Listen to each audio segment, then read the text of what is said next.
Uma Voz na Escuridão, livro de Sandra Brown, parte 2. Vou ligar para esse número e ver se alguém atende, disse o policial Carson. Usou o celular dele e, depois de ficar ouvindo o telefone tocar muitas vezes, concluiu que ninguém ia atender. Também não tem caixa postal. É melhor investigar. Ele apertou os números e, enquanto dava o número de Valentino para alguém do outro lado da linha, Griggs disse para Paris e para Stan que iam rastrear a ligação. Mas aposto que foi só um cara usando um nome que ouviu no seu programa querendo apenas assustá-la. Como os doentes que passam trotes obscenos, disse Stan. Griggs balançou a cabeça raspada, concordando. Exatamente. Aposto que vamos descobrir um bêbado solitário ou um grupo de adolescentes entediados querendo se divertir falando obscenidades, qualquer coisa assim. Espero que tenha razão. Paris esfregou os braços para se aquecer. Não consigo acreditar que alguém faria isso como uma brincadeira, mas certamente prefiro a brincadeira à alternativa. Carson desligou o celular. Já estão rastreando. Não deve demorar. Podem me contar o que descobrirem? É claro que sim, senhorita Gibson. Stan ofereceu-se para acompanhá-la até em casa, mas foi uma oferta meio desanimada e pareceu aliviado quando Paris recusou. Deu boa noite para todos e foi embora. Como podemos entrar em contato se descobrirmos alguma coisa? Perguntou Griggs enquanto percorriam os corredores indo para a entrada. Paris deu o telefone de casa, enfatizando que não estava na lista. É claro, senhorita Gibson. Os dois policiais se surpreenderam ao ver que era ela quem trancava o prédio à noite. Fica sozinha aqui todas as noites? Perguntou Carson quando a acompanhavam até o carro. Só o Stan fica comigo. O que ele faz? E há quanto tempo trabalha aqui? Ele não faz grandes coisas, pensou, mas respondeu que era engenheiro. Ele fica de prontidão, caso aconteça algo de errado com o equipamento. Está aqui há uns 2 anos. Ninguém mais trabalha no turno da noite? Bem, tem o Marvin. Ele faz a faxina há alguns meses. E o sobrenome? Eu não sei por quê. Nunca se sabe, disse Griggs. A senhorita se dá bem com esses dois? Ela deu risada. Ninguém se dá bem com Marvin, mas ele não é do tipo que passa trotes ameaçadores. Ele só fala quando falam com ele, e são quase grunhidos. E o Stan? Paris sentiu que seria uma deslealdade falar dele pelas costas. Se fosse sincera, não seria uma descrição lisonjeira. Por isso só contou o que era relevante. Nós nos damos bem. Tenho certeza que nenhum dos dois teve nada a ver com aquela ligação. Griggs sorriu e fechou seu pequeno bloco de notas com um movimento decisivo. Não custa nada investigar. O telefone estava tocando quando Paris entrou em casa. Correu para atender. Alô? Senhorita Gibson, aqui é o policial Griggs. Sim. Chegou bem em casa? Cheguei sim. Acabei de desligar o meu alarme. Já sabe de alguma coisa? Aquele número é de um telefone público perto do campus da Universidade do Texas.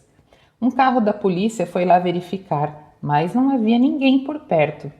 O telefone fica do lado de fora de uma farmácia que fecha às 10. O lugar e o estacionamento estavam desertos. E assim estavam de volta ao ponto de partida. Paris esperava que associassem o número a algum indivíduo triste e solitário como Griggs havia descrito. Uma alma penada ameaçando Paris e uma prisioneira imaginária querendo chamar a atenção. A apreensão inicial voltou. E agora, o que pode ser feito? Bem, na verdade não há nada a fazer, a não ser que ele ligue de novo. Mas acho que não vai ligar. Deve ter sido alguém que só queria perturbar a senhorita.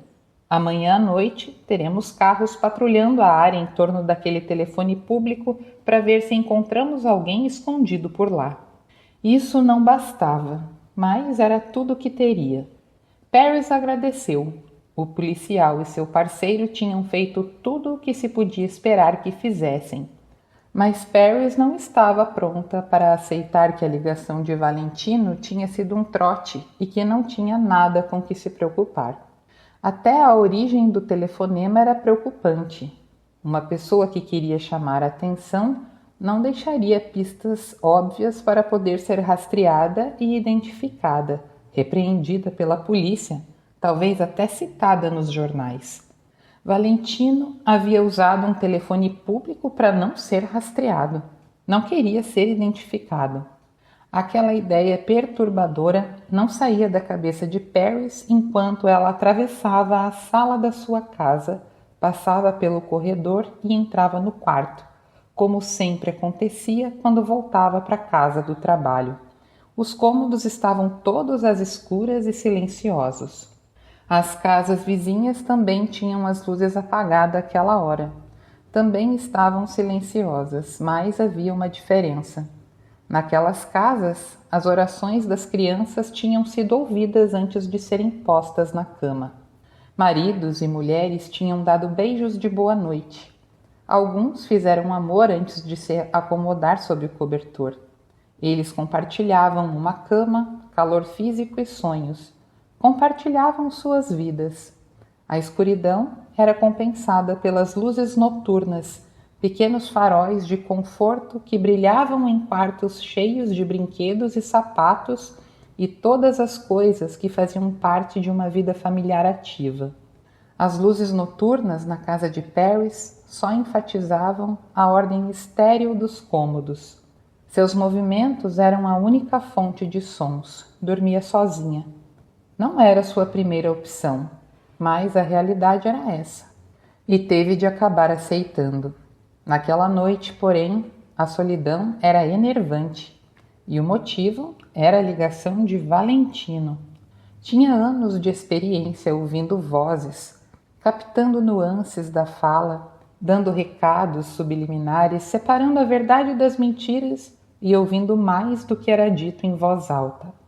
Era capaz de tirar algumas conclusões a respeito de uma pessoa com base unicamente nas inflexões da fala.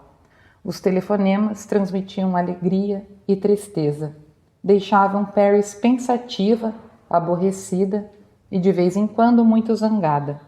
Nenhuma tinha provocado medo até aquela noite. Estava começando a sentir cãibra nas pernas por ficar tanto tempo na mesma posição e enlouquecendo com uma coceira na sola do pé.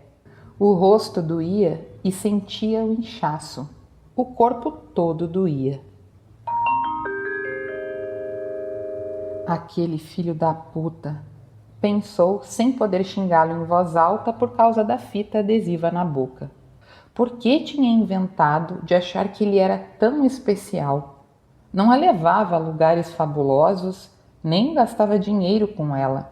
Nunca estiveram juntos em lugar nenhum, a não ser aquele, e era uma espelunca. Não sabia nada sobre ele, onde trabalhava, nem mesmo seu nome. Nunca soube o nome dele, nem por acaso. Não aparecia impresso em lugar nenhum no apartamento, nem na assinatura de revistas, nem na correspondência, nada. Ele continuava anônimo, e essa devia ter sido a primeira pista de que não tinha classe nem era intrigante, mas apenas completa e bizarramente esquisito. A segunda vez em que se encontraram, ele definiu a natureza do relacionamento deles, estabeleceu as regras básicas, por assim dizer.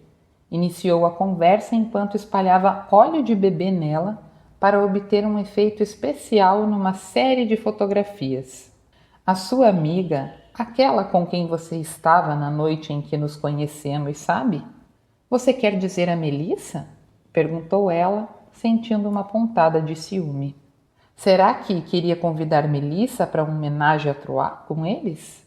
O que tem a Melissa? Contou a ela sobre nós? Não tive a oportunidade. Os pais dela a levaram para passar as férias na França. Não vi nem falei com ela desde aquela noite em que te conheci. Comentou com alguém sobre mim ou sobre o que fazemos aqui? Ah, claro! Anunciei para os meus pais no café da manhã hoje. A expressão furiosa dele a fez rir baixinho. Claro que não, seu bobo. Não contei para ninguém. Ainda bem, porque isso é tão especial que gosto de pensar que você e eu somos o maior segredo um do outro. Nós realmente somos o segredo um do outro. Eu não sei nem o seu nome, mas você me conhece. Ele olhou intensamente para os olhos dela e ela lembrou da primeira impressão que teve de poder ver bem fundo a alma dele.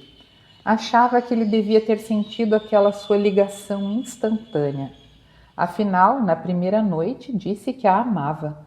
O segredo devia ser necessário por causa de uma esposa que não sabia do seu hobby. Ela imaginou a mulher dele, uma puritana que só fazia papai e mamãe, que jamais iria entender, menos ainda consentir com aquela necessidade de variedade e paixão. Imagens da senhora sem nome se masturbando? Caia na real.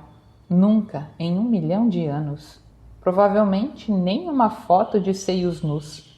Aquela noite o sexo que eles fizeram foi especialmente ardente. Ele focalizou, pode-se dizer, não só a sua câmera. Ela perdeu a conta do número de vezes que transaram, mas era sempre diferente, por isso nunca entediante. Ele queria sempre mais e disse isso para ela. Foi uma experiência muito excitante ser praticamente venerada por um homem com tanta classe que devia conseguir qualquer mulher. Ela pensou que não queria que aquilo terminasse nunca, mas isso foi naquele dia. Toda vez que o via, o ciúme dele aumentava, até começar a irritá-la e a privá-la do prazer de estar com ele. Por melhor que fosse o sexo, não valia as cobranças que ele fazia em relação aos outros homens. Tinha pensado em dar um bolo nele aquela noite, mas depois mudou de ideia. Ele nunca reagiria bem se ela dissesse que não queria mais vê-lo. Tinha medo da cena que ele faria, mas era melhor acabar com o sofrimento dele mais cedo do que mais tarde. Ele estava à espera dele no lugar combinado. E diferente da noite em que se conheceram, não parecia nada tranquilo e relaxado. Estava agitado e irritado. Assim que ela entrou no carro, ele começou. Você esteve com outro cara, não esteve? Ela achou que devia gostar daquela demonstração de ciúme, mas estava com dor de cabeça e nada afim de um interrogatório. Você tem um baseado aí? Ele sabia que ela gostava de fumar maconha e sempre tinha um baseado para ela. Tem no porta-luvas. Havia 3 num saco plástico. Ela acendeu um e inalou profundamente. É a melhor coisa para dor de cabeça. Ela deu um suspiro, encostou a cabeça no banco e fechou os olhos. Quem era ele? Quem era quem? Não brinque comigo, garota. O tom de voz dele fez com que ela levantasse a cabeça. Você já esteve com alguém esta noite, não esteve? Os dedos dele apertavam o volante. Não precisa se dar ao trabalho de mentir. Eu sei que acabou de fazer sexo com outro cara. Eu sinto o cheiro em você. Primeiro ela ficou surpresa e um pouco irritada com o fato de ele ter descoberto. Será que a vigiava? Mas a apreensão logo deu lugar à raiva. Não era da conta dele com quem e quando ela transava? Olha aqui, acho que talvez não seja uma boa ideia a gente sair hoje, disse ela. Estou de TPM e não preciso de ninguém enchendo o meu saco, tá bom? A raiva dele se dissolveu imediatamente. Me desculpe eu ter levantado a voz, é que eu pensei... O quê? O que pensou? Pensei que nós tínhamos uma ligação especial. Nesse momento, ela devia ter dito que não queria vê-lo mais. Ele lhe dera a oportunidade naquela hora, mas que merda, ela não aproveitou.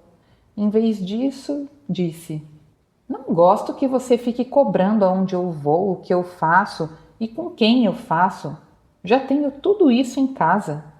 Ela recostou no banco e deu uma longa tragada no baseado. Esfrie essa cabeça ou me leve de volta para o meu carro. Ele se acalmou, ficou amuado, até meio mal-humorado quando chegaram ao apartamento. Quer vinho? Ué, e eu não quero sempre? Ela já estava doidona com a erva. Podia muito bem ir até o fim e ficar completamente chapada. Uma trepada de misericórdia e diria para ele que tinham que dar um tempo. Leia-se para sempre. E então daria-o fora dali para nunca mais voltar. O monitor do computador dele era a única fonte de luz naquele conjugado onde as cortinas estavam sempre fechadas. Uma das fotos mais escandalosas dela estava no descanso de tela. Quando viu, ela disse estalando a língua: "Esta é certamente uma das cores quentes do depois, não é? Eu sou muito safadinha." "Safadinha, mas legal, certo?" Ela piscou para ele e pegou o copo de vinho que ele trouxe da kitnet. Bebeu o vinho como água, deu um arroto sonoro e molhado, depois ofereceu o copo para ele num gesto impenitente de quem quer mais. "Você está agindo como uma vadia." Pegou o copo calmamente da mão dela e pôs na mesa de cabeceira.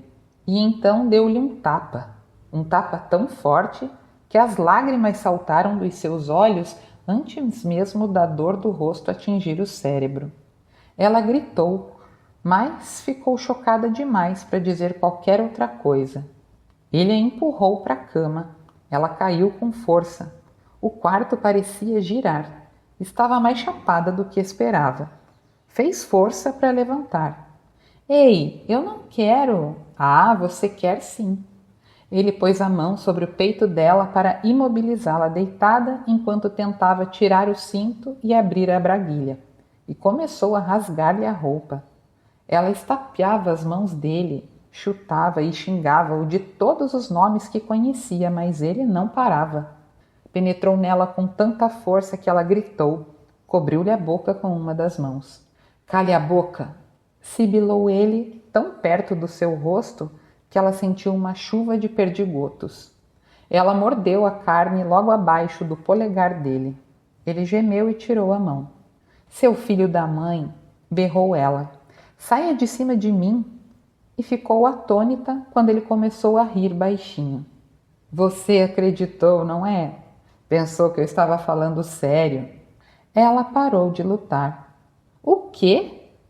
"Eu estava só realizando a sua fantasia de estupro." "Você é maluco." "Ah, eu sou?" Ele lhe deu uma estocada violenta. "É capaz de dizer sinceramente que não gosta?" "Sou sim. Eu detesto isso. Detesto você, seu filho da puta." E ele sorriu, porque, apesar do que ela havia dito, estava correspondendo. Quando acabou, ambos estavam exaustos e brilhando de suor. Ele se recuperou primeiro e foi pegar a câmera. "Fique exatamente como está," disse ele e tirou a primeira foto. O flash parecia excepcionalmente brilhante. Ela estava completamente chapada mesmo. "Não se mexa," disse ele. "Tive uma ideia." Mexer? Estava letárgica demais para se mexer. Todo seu corpo latejava, a começar pela maçã do rosto. Como é que ia explicar a mancha roxa? Até as coxas abertas. Meu Deus, ainda estava de sandálias. Que graça tinha aquilo! Mas estava cansada demais para tirá-las. Além do mais, ele tinha dito para ela não se mexer. Talvez tivesse cochilado 1 minuto ou 2.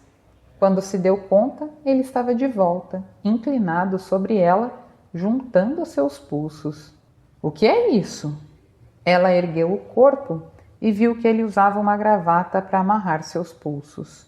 "Uma montagem para uma fotografia. Você foi uma menina má. Precisa ser castigada." Ele desceu da cama, pegou a máquina fotográfica e ajustou o foco. Foi ali que a história começou a ficar assustadora e ela sentiu os primeiros sinais de apreensão. Fez força para sentar. "Eu não disse que faço esse negócio de sadomasoquismo." "Isso não é sadomasoquismo, isso é um castigo," disse ele distraído, indo até o abajur de pé. Ele arrumou a cúpula, inclinou para um lado, depois para o outro, fazendo a sombra mudar no corpo dela. Tudo bem, então chega. Ela não aguentava mais. Depois daquela noite, nunca mais queria vê-lo. Posar tinha sido divertido, era algo diferente, e tinha de admitir que depois era muito legal ver suas fotos. Mas ele estava ficando possessivo demais e doido demais também. Olha, ela lembrou de ter dito muito séria. Eu realmente quero que você desamarre minhas mãos agora. Finalmente satisfeito com a iluminação, ele começou a montar o tripé.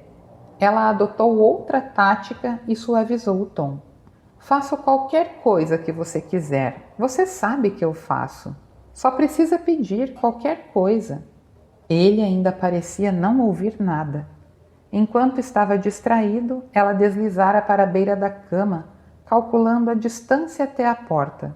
Mas quando olhou para lá, notou algo estranho e uma gélida onda de medo lhe percorreu o corpo quando percebeu que o lado interno da porta não tinha maçaneta. E em seu lugar havia apenas um disco de metal. Foi quando ele parou de mexer com a câmera. Sem dúvida, percebeu o susto dela e sorriu. Aonde você pensa que vai? Quero que você me desamarre. Você se mexeu e estragou a iluminação. Ele a repreendeu suavemente.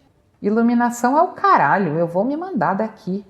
Seus dias de líder de torcida serviram para alguma coisa. Ela pulou da cama com força e agilidade surpreendentes.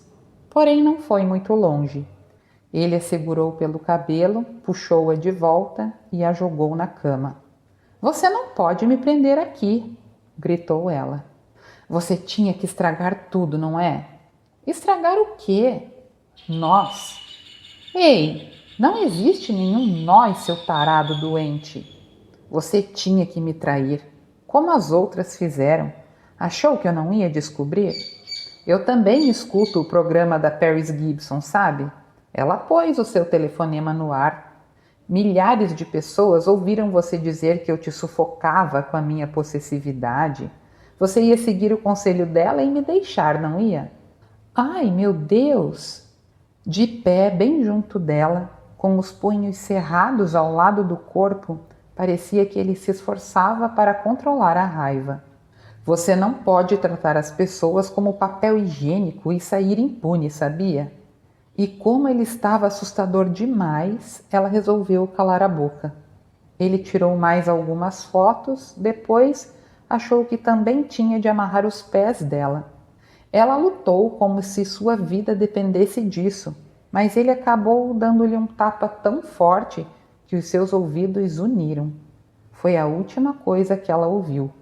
Quando voltou a si, estava de pernas abertas, mãos e pés amarrados na cama, por baixo do colchão de molas, a boca tampada com fita adesiva. O apartamento estava vazio e ele tinha saído. Estava sozinha e ninguém sabia onde ela estava. Com o passar das horas, ela imaginou uma dúzia de fugas, mas descartou as ideias quase na mesma hora que as teve. Nenhuma iria funcionar. Não podia fazer nada, a não ser esperar que ele voltasse para recomeçar seus jogos sexuais doentios. Meu Deus, ela pensou, no que foi que eu me meti? Espero que tenham gostado dessa noite de clássicos de músicas românticas. Espero vocês de novo amanhã à noite. Até lá! Paris Gibson, FM 101.3. Boa noite. Que ótimo! Agora não tinha nem a companhia de Paris Gibson. Capítulo 5. Gavin Malloy estava completamente bêbado. O zumbido agradável da tequila barata não era mais tão agradável. Fazia calor demais para beber tequila. Devia ter ficado só na cerveja. Mas precisava de alguma coisa mais forte e amarga para afogar sua depressão. O pior é que continuava deprimido. A noite tinha se deteriorado para ele mais cedo. A bebedeira não levou a nada, só o deixou zonzo, suarento e nauseado. Com a visão embaçada, olhou para um grupo de cedros mal cuidados e imaginou se conseguiria cobrir aquela distância no terreno pedregoso antes de vomitar. Provavelmente não. Além do mais, tinha visto um casal desaparecer atrás das árvores um tempo antes. Se ainda estivessem fazendo o que tinham ido fazer lá, não iam gostar se ele aparecesse com um acesso de vômito. Por falar em coitos ininterruptos, ele riu da ideia. Do que está rindo? Perguntou o novo amigo, dando-lhe uma cutucada na barriga que fez a tequila chacoalhar. O nome do cara era Craig qualquer coisa. Se é que ouvira o sobrenome dele alguma vez, já tinha esquecido. Craig dirigia uma picape Dodge Ram, a maior que existia, negra como breu, totalmente equipada e muito incrementada. Gavin, Craig e alguns outros tinham se reunido nas caçambas das picapes e ficaram assim horas esperando alguma coisa acontecer. Um grupo de meninas apareceu mais cedo, bebeu um pouco da tequila deles, mostrou bastante pele para deixá-los excitados, depois foi embora, prometendo voltar. E até aquela hora não tinham voltado. Qual é a graça? Perguntou Craig de novo. Nada, estava só pensando. Pensando o quê? No que ele estava pensando? Nem conseguia lembrar. Não devia ser muito importante. No meu velho, disse ele arrotando. O seu velho esteve no fundo dos seus pensamentos a noite toda, incomodando como uma coceira que não consegue se alcançar. O que tem ele? Vai ficar puto porque eu saí hoje. Ele me deixou de castigo. Nossa, mano, que merda. Está de castigo? Zombou o outro cara. Quantos anos você tem? 12? Gavin não sabia o nome dele. Só que era um babaca com a pele ruim e o hálito pior ainda, que pensava que era muito mais legal do que realmente era. Gavin tinha se mudado de Houston para Austin uma semana depois do semestre da primavera terminar. Formar um novo grupo nas férias de verão não foi fácil, mas tinha se juntado àquele, que o aceitou depois que souberam que era um cara que gostava tanto de sair quanto eles. E o Gavin está com medo do papai? Debochou o chato. Não estou com medo dele, só dele encher o meu saco de novo. Poupe-se do aborrecimento. Isso partiu do otimista que mostrou mais cedo sua coleção de camisinhas. Espere até ele ir para a cama para sair de casa. Eu já experimentei isso. O cara é um maldito morcego, tem um radar embutido ou alguma coisa parecida. Aquela conversa estava tornando-se ainda pior, e a noitada já estava ruim antes. Nada ia animá-lo aquela noite, nem mais tequila, nem mesmo o retorno das meninas, e era muito provável que nem voltassem conforme tinham prometido. Por que desperdiçariam tempo com aquele bando de bundões como ele? Gavin ficou de pé e cambaleou perigosamente. É melhor eu me mandar. Se eu tiver sorte, ele ainda vai estar na rua. Saiu com a namorada. Abriu caminho no meio dos outros e pulou da carroceria. Mas calculou mal a distância até o chão e a fraqueza das pernas, e acabou de cara na terra. Seus novos amigos zoaram. Fraco de tanto rir também, Gavin levantou com certa dificuldade. A camiseta estava tão molhada de suor que, quando tentou espanar a terra, deixou marcas de lama na parte da frente. Até amanhã à noite, disse ele para os amigos cambaleando. Onde é que tinha deixado o carro? Não esqueça que amanhã é a sua vez de trazer a bebida, avisou Craig. Cara, eu tô duro. Então roube do seu velho. Não posso, ele verifica as garrafas. Meu Deus, ele é policial nas horas vagas? Vou ver o que posso fazer, resmungou Gavin, indo na direção do lugar onde achava que tinha estacionado o carro. E se a senhorita Tesão vier te procurar? Era o babaca, gritando para ele com voz melodiosa. O sorriso era feio e provocador. O que dizemos para ela? Que você teve que voltar para casa, para o seu papai? Cara, vai se foder. O garoto antipático assobiou. Bom, você certamente não vai. Pelo menos não essa noite. Um dos outros reclamou. Cale a boca, cara, você é um babaca. Dá um tempo, disse o cara das camisinhas. Qual é? O que foi que eu fiz? Craig falou baixinho. Ela terminou com ele, cara. Ah, é? E quando? Gavin não podia mais ouvir as vozes deles, o que foi até bom. Não queria ouvir mais nada. Localizou seu carro. Não era tão difícil avistá-lo entre os outros, porque era todo ferrado. Não era nenhuma picape incrementada, nenhum carro esporte. Ah, não. Nada disso para Gavin Malloy. E podia esquecer a motocicleta. Não ia acontecer enquanto seu velho estivesse no comando e provavelmente nunca enquanto ainda respirasse. O carro dele era uma bosta, um meio de transporte sensato, resistente, que estragaria a imagem veloz de uma mãe mórmon. E esperavam que ele agradecesse. Teve de escutar um sermão quando emitiu críticas ao carro. Um carro não é brinquedo, Gavin, nem símbolo de status. Esse é um carro confiável, o seu primeiro. Quando provar que é suficientemente responsável para tomar conta dele e usá-lo com segurança, vou pensar num melhor. Mas até lá, blá, blá, blá, blá. O troço era uma vergonha. Quando começasse o semestre da primavera na nova escola, provavelmente seria motivo de chacota no campus por causa daquela merda. O mais idiota dos idiotas não ia querer ser visto com ele.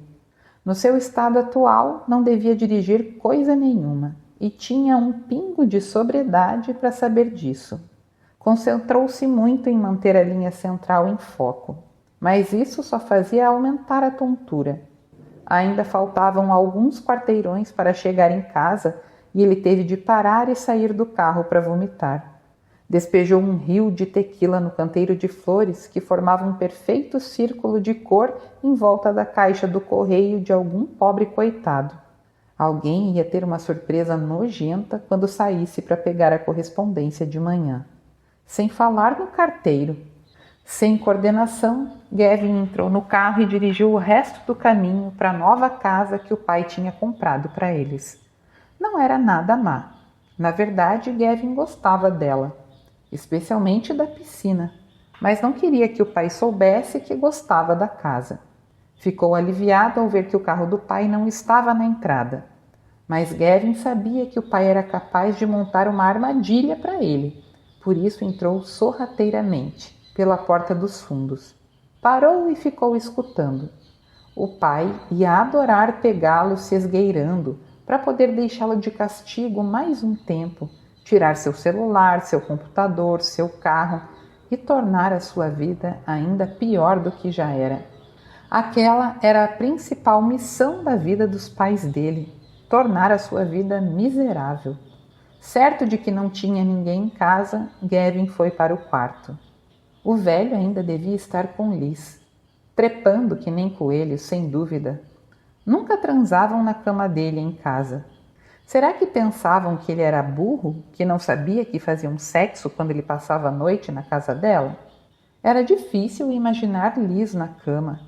Tinha um corpo tesudo, mas o seu velho, no cio, de jeito nenhum.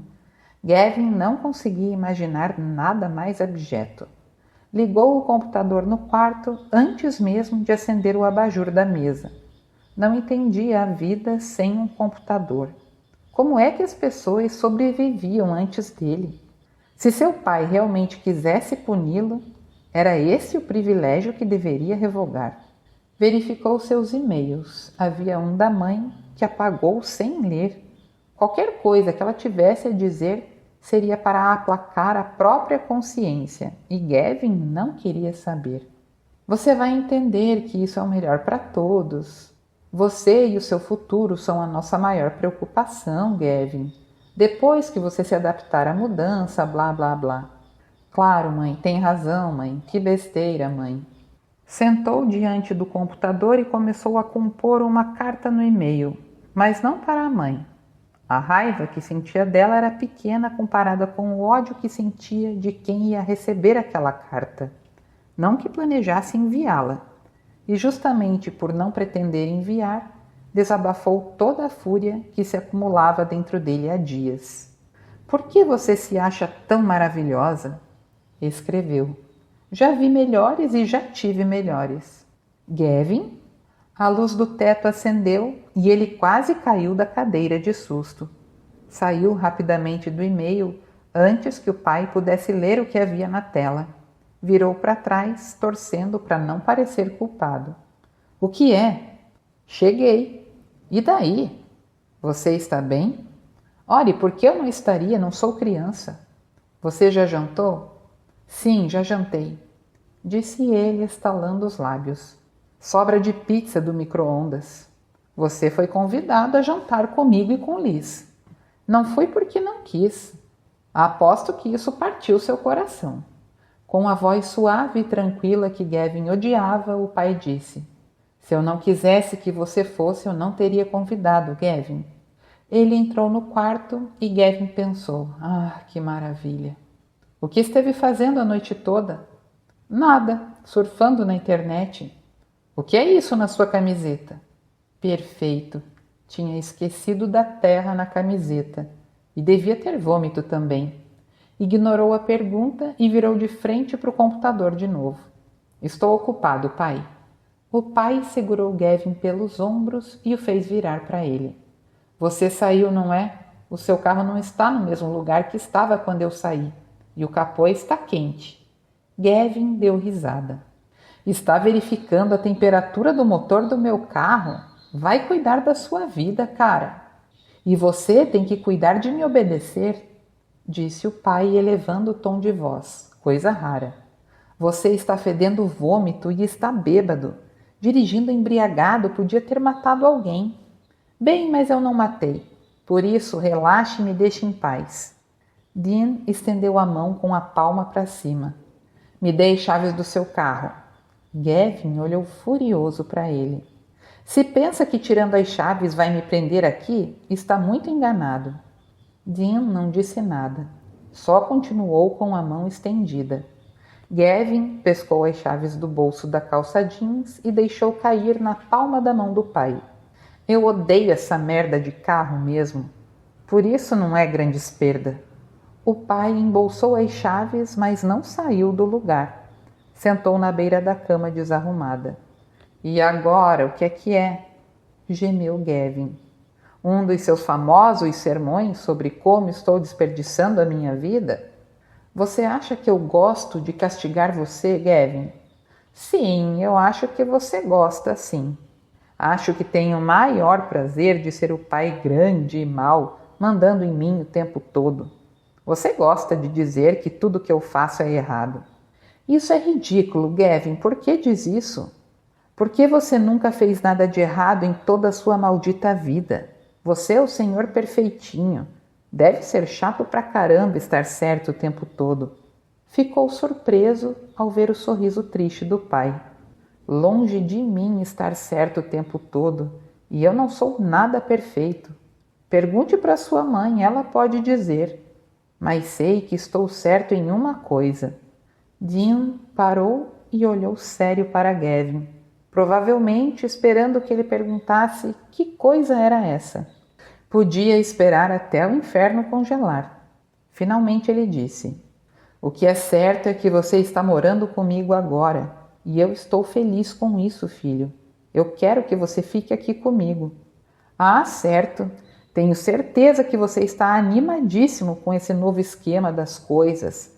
Você adora me ter por perto, perturbando e atrapalhando você. Atrapalhando? Atrapalhando o quê, filho? Tudo! A exclamação fez a voz de Gavin falhar. Esperava que o pai não confundisse com emoção, que certamente não era. Estou atrapalhando a sua vida, seu novo emprego, sua namorada, Liz. Você não atrapalha nada, Gavin. Você é minha família, meu filho. Liz e eu queríamos a sua companhia essa noite. Ele bufou em tom de deboche. Para um jantarzinho íntimo só nós três? A sua nova família. E depois o quê? O que ia fazer quando você a levasse para casa? Esperar no carro enquanto você entrava para uma chupadinha rápida? Na mesma hora, Gavin percebeu que tinha ido longe demais. O pai não era do tipo que perdia a cabeça quando ficava zangado. Não ficava violento, não vociferava nem xingava, não saía batendo os pés, não berrava nem quebrava coisas. Em vez disso, o senhor autocontrole ficava perfeitamente imóvel. Seus lábios se afinavam e uma coisa engraçada acontecia com os olhos, pois eles pareciam endurecer e enxergar melhor, e atravessavam você como alfinetes de aço. Mas parecia que havia um limite para o controle do pai, e Gavin tinha acabado de atingi-lo. Antes mesmo de processar tudo isso, o pai dele já estava de pé e Gavin do lado de quem recebe um tapa com as costas na mão que pegou sua boca com toda a força e abriu um corte no lábio. Você não quer ser tratado como criança? Ótimo, vou tratá-lo como adulto. Era isso que eu teria feito com qualquer homem adulto que dissesse uma coisa dessas para mim. Gavin lutou para controlar as lágrimas. Eu te odeio. Bem, isso é uma pena. Você tem que ficar comigo. Dean saiu e fechou a porta. Gavin caiu na cadeira. Ficou no meio do quarto desarrumado, fervendo de raiva e de frustração. Mas vendo que não tinha para onde fugir e que não tinha meios para fugir se tivesse para onde, jogou-se na cama. Passou a mão para secar o ranho, as lágrimas e o sangue que se misturavam no rosto. Teve vontade de chorar. Queria se encolher na posição fetal e chorar como um bebê. Porque sua vida era uma bosta. Tudo nela. Odiava tudo e todos. Seu pai, sua mãe, a cidade de Austin, as mulheres, aqueles seus amigos burros, o carro horrendo e, acima de tudo, odiava a si mesmo. Capítulo 6. Sem parecer óbvio demais, o sargento Robert Curtis tentava ver através das lentes escuras dos óculos de Paris. Percebeu que estava olhando fixo para ela e rapidamente ofereceu uma cadeira. Perdoe minha falta de modos, senhorita Gibson. Admito que fiquei meio deslumbrado de ver uma estrela. Sente-se. Quer um café? Eu estou bem, obrigado. E não sou uma estrela. Preciso discordar. Curtis era um detetive do Bureau Central de Investigações do Departamento de Polícia de Austin. Tinha uns 50 e poucos anos, corpo compacto e todo produzido. Até o par de botas de vaqueiro bem engraxadas, cujos saltos acrescentavam uns 4 centímetros à sua altura. Apesar de nem assim ficar mais alto que ela, transmitia um ar de autoridade e segurança. Havia um paletó esporte pendurado num cabide de pé, mas o nó da gravata estava muito bem dado sob o colarinho engomado. Nos punhos, um monograma com as iniciais do nome dele. Nas paredes da pequena sala havia um mapa detalhado do estado, um outro do município de Travis e um diploma emoldurado. A mesa embutida estava quase completamente coberta de papéis e de componentes de um computador, mas não parecia desarrumada. Curtis sentou à mesa e sorriu para ela. Não é todo dia da semana que recebo a visita de uma personalidade do rádio. O que posso fazer pela senhorita? Não sei se o senhor pode fazer alguma coisa mesmo. Agora que estava ali, escondida com um detetive no seu cubículo compacto, onde ele provavelmente trabalhava muito, servindo ao público capturando criminosos, Paris repensava a ideia de procurá-lo. Coisas que aconteciam às 2 horas da madrugada adquiriam uma aparência diferente à luz do dia. De repente, ir até lá pareceu uma reação melodramática e um pouco egocêntrica, ao ver que provavelmente seria apenas um trote. Eu liguei para o 911 ontem à noite. Ela começou a dizer. Na verdade, foi nessa madrugada. 2 policiais, Griggs e Carson, atenderam ao meu chamado. Tem um número de protocolo para sua referência. Deu para ele o número que Griggs tinha deixado. Que tipo de 911, senhorita Gibson? Paris contou tudo o que havia acontecido.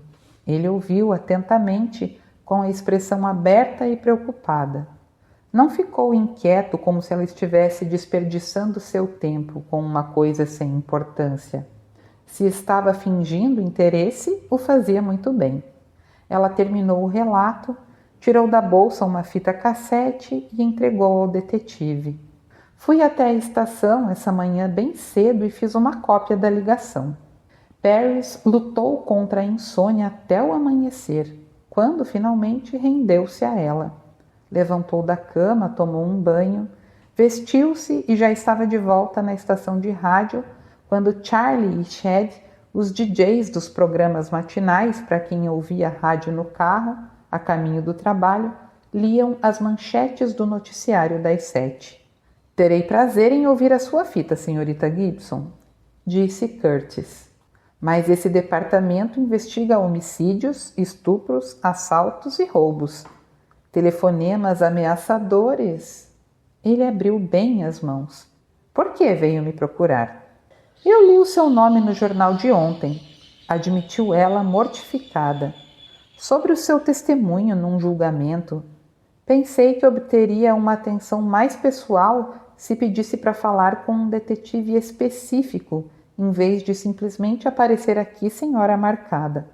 Agora ele é quem parecia mortificado. E deve ter razão. E se a pessoa que ligou para mim fizer o que ameaçou fazer? Caberá a este departamento investigar, não é? Recuperando imediatamente a seriedade, Curtis levantou da cadeira e saiu do cubículo. Dirigiu-se ao salão como um todo, perguntando se alguém tinha um gravador à mão. Segundos depois, apareceu um detetive à paisana com um. Aqui está. Ele olhou para Paris com curiosidade evidente quando entregou a máquina para Curtis. Obrigado, Joey, disse Curtis bruscamente, numa clara atitude de dispensa. O outro homem se retirou. O sargento Curtis tinha sido uma escolha casual, mas Paris estava achando bom ter ido procurá-lo. Era óbvio que tinha algum poder e que não relutava em usar. Ele retornou para sua cadeira, pôs a fita no toca-fitas e disse a meia voz. Já vi que andaram espalhando por aí quem a senhorita é. Pode ser, pensou Paris. Ou então o outro detetive podia estar apenas imaginando por que ela não tirava os óculos escuros. Aquela sala não era um lugar especialmente iluminado. Na verdade, era uma cela sem janelas. Curtis e o outro detetive deviam ter concluído que Paris usava óculos escuros como fazem as celebridades, para esconder a identidade em público ou para alimentar um mistério de personalidade da mídia que usava os óculos para excluir as outras pessoas. Jamais podiam imaginar que Paris usava óculos escuros para se fechar. Vejamos o que o senhor... Como era mesmo? Valentino? Vamos ver o que esse Valentino tem a dizer. Curtis apertou o botão do play. Aqui é Paris. Olá, Paris. Aqui é Valentino. Quando a fita terminou, Curtis cutucou o lábio inferior pensativo e depois perguntou. Importa-se se eu puser para tocar de novo? Sem esperar o consentimento dela, ele rebobinou a fita e reiniciou. Enquanto ouvia, Curtis franzia a testa concentrado e rodava o anel da Universidade do Texas no dedo curto e grosso. No fim da fita, Paris perguntou. O que o senhor pensa, sargento? Estou levando a sério demais o trote de um maluco? E ele também fez uma pergunta. Você tentou ligar para o número dele? Eu estava tão atordoada que nem pensei em ligar imediatamente, mas acho que devia ter feito isso, não? Ele afastou a preocupação dela com um gesto. De qualquer maneira, ele provavelmente não iria atender. Ele não atendeu quando Carson telefonou mais tarde. Também não tinha caixa de mensagens, ficou só tocando. O número do identificador de chamadas, a senhorita disse que foi rastreado por um telefone público, é isso? Tenho certeza que os detalhes estão no relatório, mas Griggs me disse que enviou uma viatura àquela área para verificar a cabine telefônica. Mas naquela hora, pelo menos meia hora depois, talvez mais, quem tinha feito a ligação já não estava mais por perto. Alguém deve ter visto quando ele usou a cabine telefônica. Os policiais perguntaram por lá? Não havia ninguém para perguntar. De acordo com Griggs, o lugar estava deserto quando a viatura chegou. As perguntas de Curtis estavam validando a preocupação dela, mas isso só fazia aumentar a sua angústia. O senhor acha que Valentino estava dizendo a verdade? Que ele realmente sequestrou a menina que planeja matar? Curtis encheu as bochechas de ar antes de expelir lentamente. Eu não sei, senhorita Gibson, mas se estava e se cumprir o prazo que deu de 3 dias, não temos tempo para ficar aqui sentados conversando a respeito.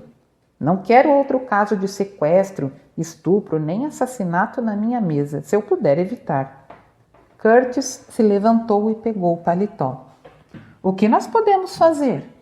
Vamos começar procurando determinar se ele fala sério ou se é apenas um maluco querendo atrair a atenção da sua celebridade favorita. A essa altura, Curtis já conduzia Paris pelo labirinto de cubículos similares ao dele, indo para as portas duplas pelas quais ela havia entrado no Boreal Central de Investigações.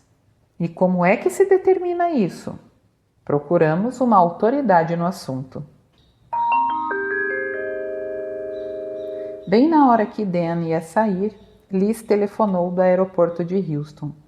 Você já está em Houston? O meu voo partiu de Austin às 6h30. Que horror! Nem me fale. Depois de uma breve pausa, ela perguntou: o que aconteceu com Gavin quando você chegou em casa ontem? Uma guerra franca básica, os dois lados marcando pontos e sofrendo baixas. Ele equilibrou o telefone sem fio entre o queixo e o ombro e serviu um copo de suco de laranja. Tinha ficado horas acordado na cama na noite anterior. E quando finalmente caiu no sono, foi como entrar em coma. O despertador ficou tocando meia hora até ele acordar. Não tinha mais tempo de fazer o café da manhã. Bem, pelo menos ele estava em casa quando você chegou, disse Liz. Não desobedeceu sua ordem. Sem querer comentar a discussão que teve com Gavin, Dan concordou com um grunhido não verbal. A que horas é a sua primeira reunião em Chicago? Assim que eu chegar no hotel. Espero que não esteja tudo muito movimentado para eu poder sair depressa de lá. O que você tem na agenda hoje? Ele descreveu seu dia. Liz disse que tinha de correr, que só queria dizer oi antes do voo para Chicago. Dan disse, ainda bem que me pegou em casa, e desejou-lhe uma boa viagem. Eu te amo, disse ela. Também te amo, respondeu ele. Depois de desligar, Dan abaixou a cabeça, fechou os olhos e bateu o telefone com força na testa, como se pagasse algum tipo de penitência heterodoxa de autoflagelação. Em vez de significar o bom começo de dia que lhe certamente pretendia, a ligação deixou Dan irritado. Acrescentando a isso o calor insuportável e o trânsito matinal de Austin, ele estava com um humor péssimo quando chegou na sua sala alguns minutos atrasado. Bom dia, senhorita Lester. Algum recado? Dan dividia a secretária com outras pessoas. Ela era competente e simpática. No primeiro dia dele no emprego, a senhorita Lester havia informado que era mãe divorciada de 2 meninas e que ele podia chamá-la pelo primeiro nome. A não ser que estivesse enxergando mal e não achava que estava, desde a sua chegada, os decotes tinham ficado progressivamente mais profundos e as bainhas mais curtas. Essa redução gradual de tecido podia estar associada à temperatura crescente do verão, mas duvidava disso. Só para se garantir, ele continuou chamando-a de senhorita Lester. Os recados estão na sua mesa. Estou fazendo café. Assim que estiver pronto, levo uma xícara para sua sala. Servir café não estava incluído na descrição das funções dela, mas naquela manhã, Dan ficou feliz com aquela oferta. Ótimo, obrigada. Entrou na sala e fechou a porta, desencorajando qualquer conversa. Pendurou o paletó no cabide de parede, afrouxou a gravata e desabotoou o colarinho. Sentou à mesa e folheou os recados, feliz de ver que não havia nada de urgente. Precisava de alguns minutos para descomprimir. Rodou a cadeira e arrumou a persiana para poder ver pela janela. A luz do sol era ofuscante, mas não foi por isso que enfiou os dedos nas órbitas e depois passou as mãos no rosto. O que ia fazer com Gavin? Quantas vezes podia deixá-lo de castigo? Quantas outras mordomias poderia tirar? Quantas cenas iguais à da noite anterior eles iam suportar? Discussões como aquela provocavam danos que muitas vezes eram irreparáveis. Será que algum relacionamento sobreviveria a ataques constantes como aquele? Lamentava profundamente ter dado tapa nele. Não que Gavin não merecesse pelo insulto que havia proferido, mas mesmo assim não devia ter batido no filho. Ele era adulto e devia ter se comportado como tal.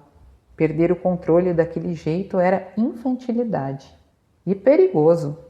A perda de controle podia provocar uma destruição muito grande e sabia disso melhor do que ninguém. Além do mais, tinha decidido ser um exemplo positivo para Gavin. Não queria fazer sermões, queria ser um modelo de comportamento. Na véspera dera um recado equivocado de como lidar com a raiva e estava muito arrependido. Passou os dedos no cabelo e se perguntou por que o café estava demorando tanto. Será que devia mandar Gavin de volta para a casa da mãe dele? Não é uma opção. Dean resmungou em voz alta. De jeito nenhum. Por uma longa lista de motivos que incluía descumprir o acordo que Pat e ele tinham feito a respeito do filho, mas o principal era que Dan Malloy detestava o fracasso, em qualquer coisa. Só jogava a toalha quando era absolutamente forçado a fazê-lo. Gavin tinha dito, aliás, tinha praticamente acusado o pai de ter sempre razão. Disse que devia ser chato a beça e estar certo o tempo todo. Não era nada disso, Gavin, ele pensou cinicamente. Não achava que tinha razão em nada e, obviamente, estava agindo corretamente com o filho. Ou com Liz. Nem de longe estava agindo bem com Liz. Quanto tempo mais podia adiar a providência que tinha de tomar? Dr. Malloy? Pensando que a senhorita Lester estava chegando com o tão esperado café de alta octanagem, continuou de costas para a porta. Ponha na mesa, por favor. Tem uma pessoa aqui que quer falar com o senhor. Dan rodou a cadeira. O sargento Curtis, o Boreal Central de Investigações, pediu 1 minuto do seu tempo. Ele pode entrar? Certamente. Dan tinha encontrado o detetive apenas uma vez, mas parecia o tipo de cara direito. Sabia que era trabalhador e muito respeitado na polícia de Austin. Ficou de pé quando Curtis entrou na sala. Bom dia, sargento Curtis. Apenas Curtis, por favor, é assim que todos me chamam. O senhor prefere doutor ou tenente? Que tal, Dan? Os dois se encontraram no meio da sala e apertaram-se as mãos. Cheguei em má hora? Perguntou Curtis. Perdão por invadir assim a sua sala sem ser anunciado, mas isso pode ser bem importante. Não tem problema não, o café está a caminho. Então peça para 3, não estou sozinho. Curtis recuou até a porta e fez sinal para alguém se aproximar. Apesar dos óculos escuros, Paris teve medo da cara que fez não ser menos reveladora do que a de Dan. Ele parecia tão aturdido como Paris tinha ficado alguns minutos antes, ao ler o nome dele na porta da sala que ia entrar. Desavisada, despreparada e desprotegida, sem poder impedir o inevitável. Dan olhou para ela boquiaberto alguns segundos antes de conseguir articular em tom de espanto. Paris? Curtis olhou para um e para outro surpreso. Devo trazer mais xícaras, Dr. Malloy? Quis saber a secretária. Dan continuou olhando fixo para Paris quando respondeu. Por favor, senhorita Lester, 3 xícaras. A secretária saiu e deixou Paris, Dan e o detetive de pé, paralisados, formando uma cena estranha, como atores que esqueceram suas falas. Finalmente, Curtis pôs a mão sob o cotovelo de Paris e a fez chegar para frente. Contra sua vontade, Paris entrou mais na sala, no território de Dan. E como qualquer território que Dan já havia ocupado, ele o dominava.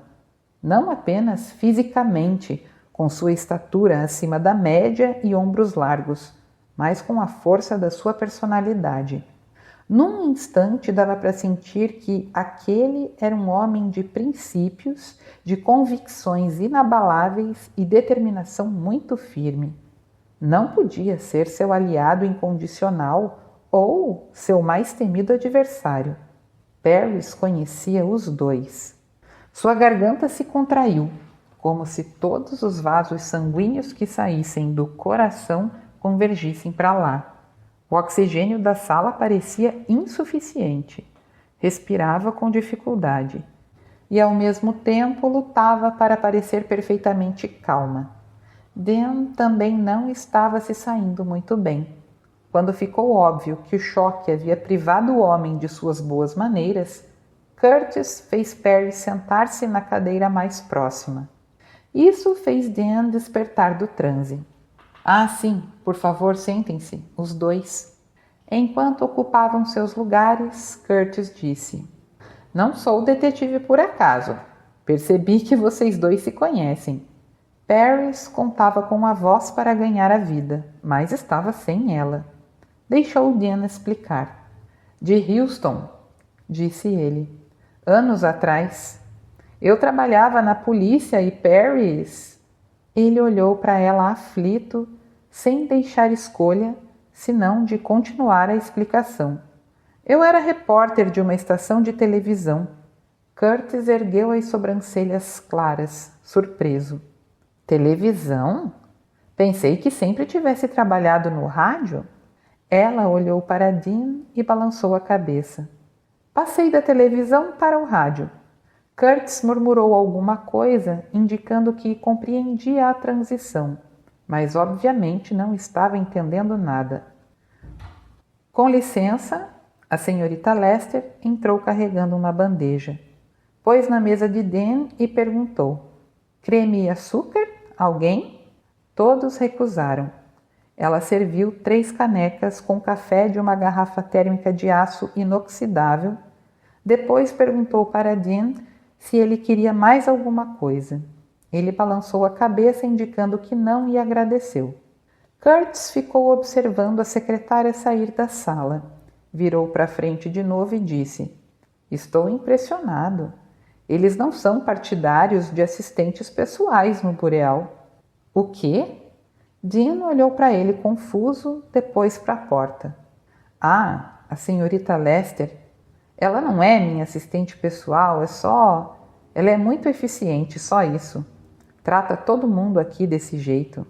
Por aqui era o anexo vizinho ao prédio principal do quartel-general da polícia. Era bem acessível através de uma garagem para os dois, que tinha sido o caminho tomado por Paris e Curtis. O detetive não parecia ter engolido a explicação dada por Dean para a atenção da secretária, e Paris também não, mas não tocou mais no assunto. Paris pôs as 2 mãos em volta da caneca de café fumegante, grata pelo calor que emanava dela. Dean deu um gole no seu e provavelmente queimou a língua. Eu não tinha ideia de que estaria reunindo amigos de longa data, comentou Curtis. Paris não sabia que eu tinha sido transferido para cá, disse Dean, observando Paris com muita atenção. Se ela soube, eu... Não, eu não soube. Imaginei que ainda estivesse em Houston. Não. Curtis preencheu a lacuna na conversa. Até o Dr. Malloy vir trabalhar conosco, usávamos civis e pagávamos horários pela consulta. Mas já havia muito tempo que estávamos querendo e precisando de um psicólogo na equipe. Um membro do departamento, alguém com experiência e com treinamento da polícia, além de psicólogo. No início desse ano, finalmente aprovaram a verba e tiramos a sorte grande de conseguir atrair o Dr. Malloy para cá. Continua.